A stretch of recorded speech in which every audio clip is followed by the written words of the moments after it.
Kirindazi ko wa musheri wanjye yanyanze. Arine, Yego man. aka kanya se mupfuye iki? Nyine urabona mu gitondo twagiye kunywa igikoma muri refi. Urabizi nawe kubona igikoma ku ishuri biba ari intambara. Ubwo umukwiko abazanye idishi y'igikoma ayitereka kuri table. Nawe uranzi ku gikoma mba nabateye atake mba nayigezeho. Ubwo kiba kikumenetseho ahita kwanga. Wapi mani ahubwo mu masegonda nko guhumbya bari bangezeho.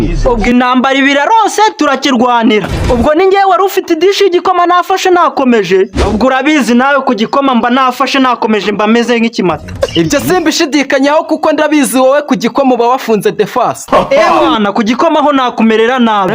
Ubwo twakirwaniye bishoboka. Ubwo sinzi akaboko kafashe ku idishi kari kambaye akaringa mba nkakubisa urushyi.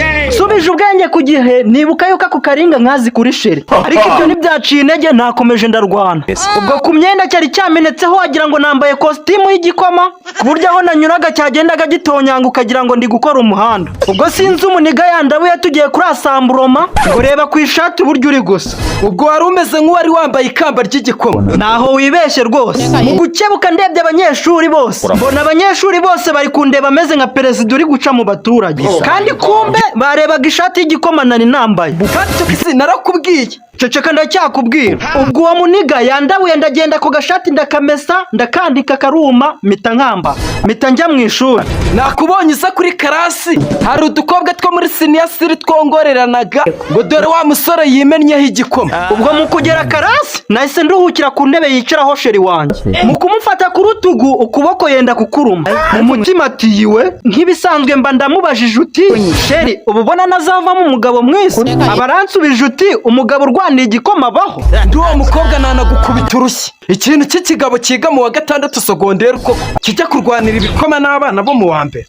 Nahasebeye no kwihagararaho bya kigabo nasebye pe.